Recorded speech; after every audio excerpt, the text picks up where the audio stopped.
जय श्री राम दोस्तों, मैं केशवर पाल आज आपके सामने इस ज्ञान गंगा पे 34वां वीडियो लेकर आया हूँ। इसमें श्रीमद् देवी भागवत में सृष्टि रचना चल रही है। अगली वीडियो में 33वां वीडियो में हमने आपको दिखाया कि रामपाल जो है ब्रह्म और माता दुर्गा का अवैध संबंध का अर्थ अर्धांगिनी से लगाया था कि अवैध संबंध का अर्थ अर्धांगिनी होगा। दोस्तों, यह दुष्ट जो है उल्टा सीधा अर्थ का अनर्थ करता रहता है। अर्धांगिनी का अर्थ होता है आधा अंग। आप इस फोटो में देखेंगे भगवान शिव और माता पार्वती का आधा आधा फोटो है, यानी भगवान शिव का अर्धनारीश्वर स्वरूप है। तो यह दुष्ट जो है अवैध संबंध का अर्थ बताया अर्धांगिनी, जबकि वहां पे देवी जी ने बताया कि ब्रह्म और मुझ में कोई भेद नहीं है। जो ब्रह्म है वही मैं हूं, जो मैं हूं वही ब्रह्म है। तो अब आगे इसके जो है देखते हैं ये क्या गप्पा मारा है, और आपके सामने हम उस गप्पे को खोलेंगे। आप वीडियो में बने रहें, ठीक है दोस्तों। यह वही रामपाल की ज्ञान गंगा है। तो आज हम यहाँ से पढ़ेंगे एक ब्रह्मांड के सृष्टि रचना के विषय में। राजा श्री परीक्षित के पूछने पर श्री व्यास जी ने बताया कि मैंने भी नारद जी से पूछा था कि हे देवर्षि इस ब्रह्मांड की रचना कैसे हुई। मेरे इस प्रश्न के उत्तर में श्री नारद जी ने कहा कि मैंने अपने पिताजी ब्रह्मा जी से पूछा था कि हे पिता श्री इस ब्रह्मांड की रचना आपने की या श्री विष्णु जी इसके रचयिता है या शिव जी ने रचा है, सच सच बताने की कृपा करें। तब मेरे पूज्य पिता श्री ब्रह्मा जी ने बताया कि बेटा नारद, मैंने अपने आप को कमल के फूल पर बैठा पाया था, मुझे ज्ञान नहीं। इस अगाध जल में मैं कहाँ से उत्पन्न हो गया। 1000 वर्ष तक पृथ्वी का अन्वेषण करता रहा, कहीं जल का ओर छोर नहीं पाया। फिर आकाश वाणी हुई कि तप करो। 1000 वर्ष तक तप किया, फिर सृष्टि करने की आकाशवाणी हुई। इतने में मधु और कैटम नाम के 2 राक्षस आए। उनके भय से मैं कमल का डंठल पकड़कर नीचे उतरा। वहां भगवान विष्णु जी से शैया पर अचेत पड़े थे।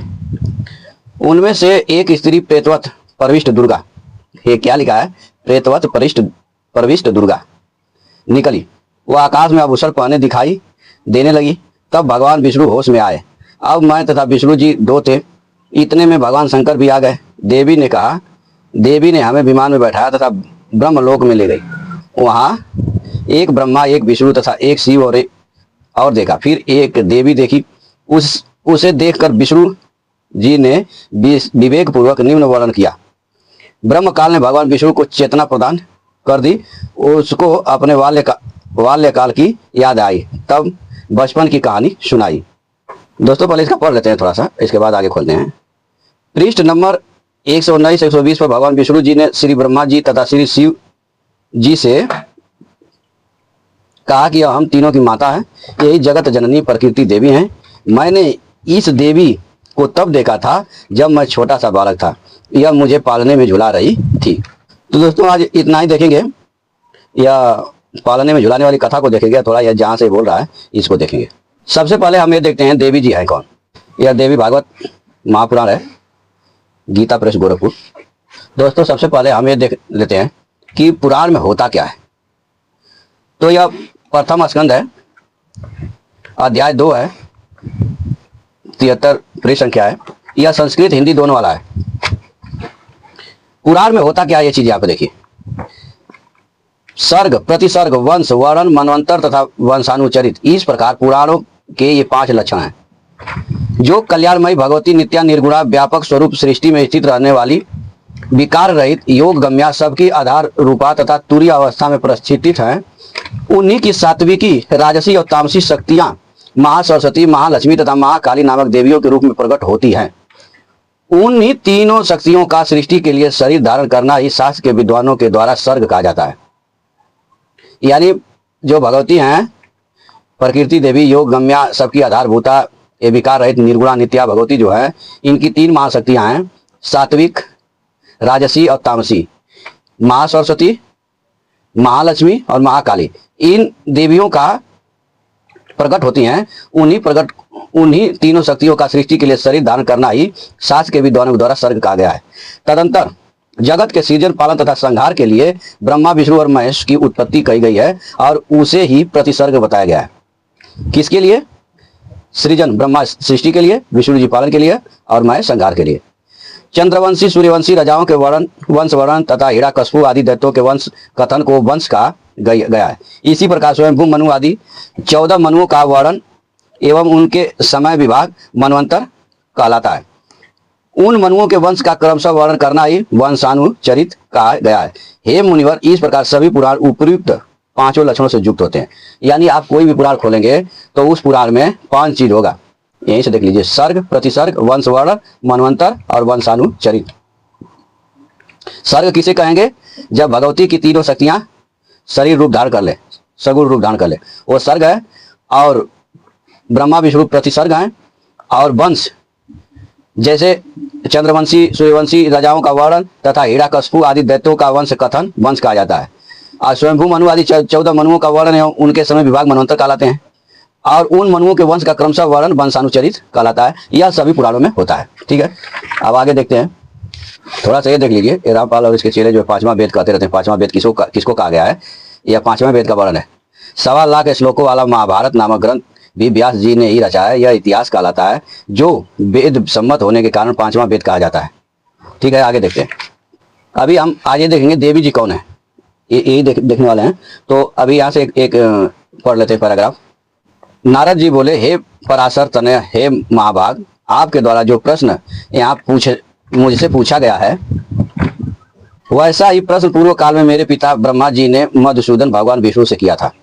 मेरे पिता ब्रह्मा जी कौस्तुभ मणि की प्रभा से दीप्तमान शंख चक्र गदा और पद्म धारण करने वाले, पीत वस्त्र धारण करने वाले, 4 भुजाओं वाले, श्री वत्स चिन्ह से विभूषित वच स्थल वाले, सभी लोकों के कारण स्वरूप देवादिदेव जगत गुरु जगदीश्वर वासुदेव देवेश जगतपति श्रीनाथ विष्णु को ध्यान में अवस्थित होकर कठोर तप करते हुए देखकर अत्यंत विस्मय में पड़ गए और उन्होंने पूछा, हे देवादिदेव, हे जगन्नाथ। ब्रह्मा जी पूछ रहे हैं, जब विष्णु भगवान तपस्या कर रहे हैं, उनको तपस्या को देख करके ब्रह्मा जी पूछ रहे हैं कि हे देवादिदेव, हे जगन्नाथ, हे भूत भविष्य वर्तमान के स्वामी, आप किस लिए यह कठोर तपस्या कर रहे हैं?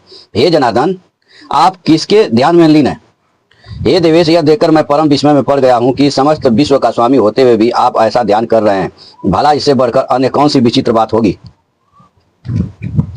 आपके नाभि कमल से प्रभुत होकर मैं संपूर्ण लोकों के कर्ता के रूप में अधिष्ठित हूँ। हे लक्ष्मीपते, आपसे भी श्रेष्ठ कौन देवता है? उस देवता को मुझे बतलाइए। हे जगन्नाथ, मैं तो यही जानता हूँ कि आप ही आदि स्वरूप सबके कारण निर्माता, पालनकर्ता, संहारक तथा सभी कार्यों को संपादित करने वाले। महाराज, आपकी इच्छा से ही मैं इस जगत के रचनाकार में प्रवृत्त होता हूँ और सदा आपकी ही आदेश से शंकर जी प्रलय अवस्था में जगत का संहार करते हैं। यानी तपस्या करते हुए विष्णु भगवान को देखकर ब्रह्मा जी प्रश्न कर रहे हैं कि आप किसकी तपस्या कर रहे हैं और आपसे बढ़कर कौन ऐसा देवता है। अगले पृष्ठ पर देख लेते हैं।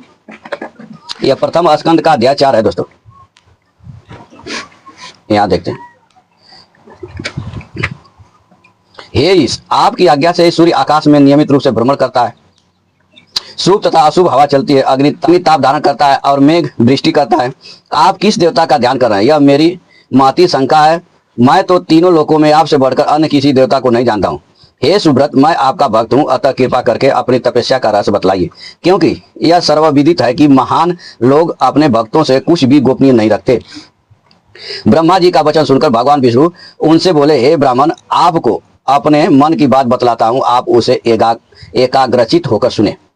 यद्यप सभी देव दानव और मानव यही जानते हैं कि आप जगत की रचना, मैं जगत के पालन और शिव जी जगत के संहार के परम कारण है, तथापि वेद तत्व के विद्वान यह तर्कना करते हैं कि किसी शक्ति के द्वारा ही आप सृष्टि के कर्ता हैं, मैं भरता हूं और शंकर जी हरता हैं। जगत की रचना के लिए आप में राजसी शक्ति विद्यमान है, मुझ में सात्विक शक्ति विद्यमान है तथा शिव जी में तामसी शक्ति बताई गई है। उस शक्ति के न रहने पर आप न तो सृष्टि रचना कर सकते हैं, न मैं पालन कार्य करने में समर्थ हो सकता हूं और न तो शंकर संहार कर सकते हैं। हे विभो, हम सभी निरंतर उसी शक्ति के अधीन रहते हैं। हे सुब्रत, अप्रत्यक्ष तथा परोक्ष से संबंधित दृष्टांत भी आप सुनिए। इसमें कोई संशय नहीं है कि मैं परतंत्र होकर शेष शैया पर शयन करता हूं और उसी शक्ति के अधीन होकर समय पर काल का वशवर्ती होकर मैं शयन से उठता हूं। उसी शक्ति का अवलंबन प्राप्त कर मैं सदा तप चरण करता रहता हूँ। मैं कभी लक्ष्मी के साथ सुखपूर्वक विहार करता हूँ और कभी दानवों के साथ अत्यंत भीषण शरीर को चूर्ण कर देने वाला तथा लोगों को भयभीत कर देने वाला युद्ध करता हूँ। किससे प्रेरित होकर? शक्ति से।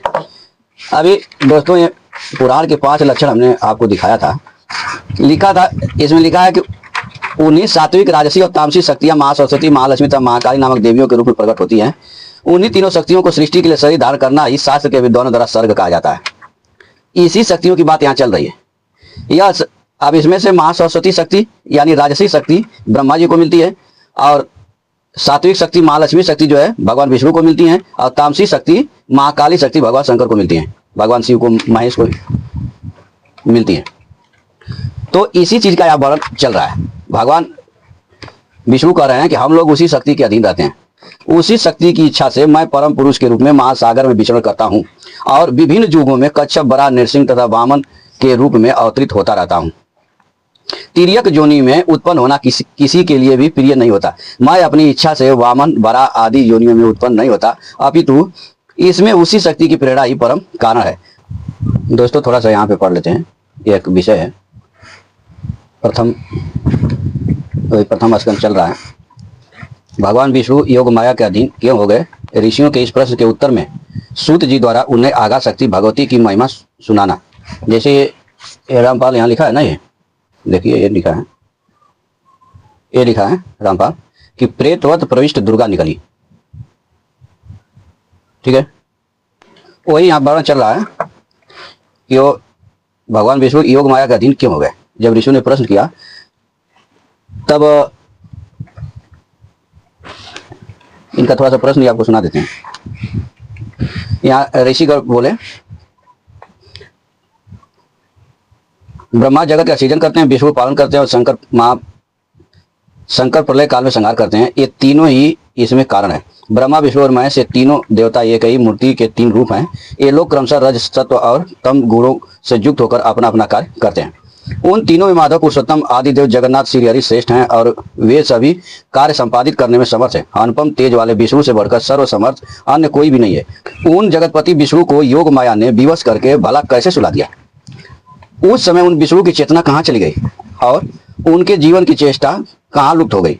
हे महाभाग, यह महान संदेह उपस्थित है। आप इस विषय में यथोचित बताने की कृपा करें।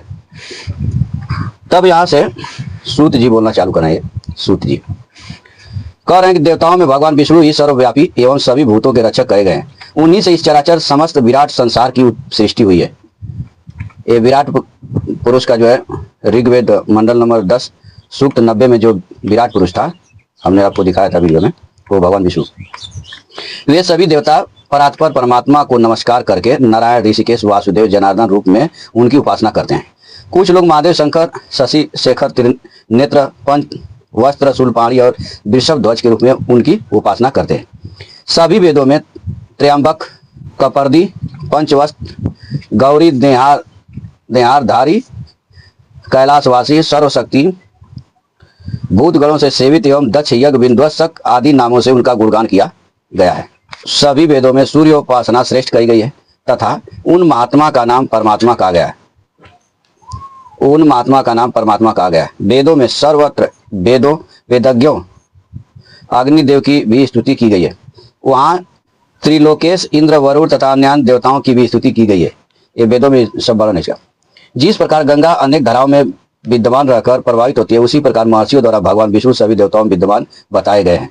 प्रायः सभी पुराण तथा विद्वान ऐसा कहते हैं कि ब्रह्मा में सृष्टि करने की शक्ति, विष्णु में पालन करने की शक्ति, शिव में संहार करने की शक्ति, सूर्य में प्रकाश करने की शक्ति तथा शेष और कच्छप में पृथ्वी को धारण करने की शक्ति स्वतः विद्यमान रहती है। इस प्रकार एकमात्र वे आगा शक्ति ही स्वरूप भेद से सभी में व्याप्त रहती है। वे ही अग्नि में दाकत्व शक्ति तथा वायु में संचार शक्ति, कुंडलिनी शक्ति के बिना शिव भी 100 बन जाते हैं। विद्वान लोग शक्तिहीन जीव को निर्जीव एवं असमर्थ कहते हैं। अतएव हे मुनिजनों, ब्रह्मा से लेकर तीर्ण पर्यंत सभी पदार्थ ही संसार में शक्ति के बिना समर्थ है, सर्वथा है। क्योंकि अस्थावर जंगम सभी जीवों में वह शक्ति ही काम करती है। यहाँ तक कि शक्तिहीन पुरुष शत्रु पर विजय होने, चलने फिरने तथा भोजन करने में सर्वथा असमर्थ रहता है। वह सर्वत्र व्याप्त रहने वाली महाशक्ति आदि शक्ति ही ब्रह्म कहलाती हैं। बुद्धिमान मनुष्य को चाहिए कि वह अनेक प्रकार से यत्नों द्वारा सम्यक रूप से उनकी उपासना करे तथा उसका चिंतन करे। भगवान विष्णु में सात्विकी शक्ति रहती है, जिसके बिना वे अकर्मण्य हो जाते हैं। ब्रह्मा में राजसी शक्ति है, वे भी शक्तिहीन होकर सृष्टि कार्य नहीं कर सकते। और शिव में तामसी शक्ति है, जिसके बल पर वे संहार कृत्य संपादित करते हैं। इस विषय पर मन से बार बार विचार करके तर्क वितर्क करते रहना चाहिए। शक्ति ही संपूर्ण ब्रह्मांड की रचना करती है, सबका पालन करती है और इच्छानुसार इस चराचर जगत का संहार करती है। उसके बिना विष्णु, शिव, इंद्र, ब्रह्मा, अग्नि, सूर्य और वरुण कोई भी अपने अपने कार्य में किसी प्रकार भी समर्थ नहीं हो सकते। वे देवगण शक्ति युक्त होने पर ही अपने अपने कार्यों को संपादित करते रहते हैं। प्रत्येक कार्य कारण में वही शक्ति प्रत्यक्ष दृष्टिगोचर होती है। मनीषी पुरुषों ने शक्ति को सगुणा और निर्गुणा भेद से दो प्रकार का बताया है। सगुणा शक्ति उपासना आसक्त जनों और निर्गुणा शक्ति उपासना अनासक्त जनों को करनी चाहिए। तो दोस्तों, आपने इस वीडियो में क्या देखा कि ये जो माता है वो एक शक्ति है। वही शक्ति भगवान विष्णु में सात्विकी शक्ति है, ब्रह्मा में राजसी शक्ति है और भगवान शंकर में तामसी शक्ति है। दोस्तों, कोई भी पुराण आप लेंगे तो पुराण में 5 चीज बताया गया है: सर्ग, प्रतिसर्ग, वंश और मनवंतर और वंशानुचरित। यही 5 जो है लक्षणों से हर पुराण हमारा है। यही हर पुराण का 5 लक्षण है। तो इसमें जो है आप कोई भी पुराण उठाएंगे तो उसमें जो ब्रह्म है, ब्रह्म आप ये समझिए कि निष्क्रिय अवस्था, उसमें जो है कि इच्छा प्रकट होती है जब सृष्टि करने की, तो 2 भागों में वो हो जाता है, एक प्रकृति एक पुरुष हो जाता है। प्रकृति के 3 गुण होते हैं, रज, तम, सत, और वह पुरुष जो है उन तीनों गुणों को धारण करता है। तो जब पुरुष रज गुण को धारण करता है तो ब्रह्मा जी बन जाता है, और जब तम गुण को धारण करता है तो शंकर बन जाता है, और जब सत गुण को धारण करता है तो भगवान विष्णु बन जाता है। यही जो है हर पुराणों में लिखा गया है। तो ब्रह्म ही जो है वो ब्रह्मा विष्णु महेश के रूप में, पुरुष के रूप में होता है। आज जो उसकी शक्ति होती है वही महालक्ष्मी, महासरस्वती और महाकाली के रूप में होती है। यह किस लिए होती है? जब सृष्टि करना रहता है तब होती है।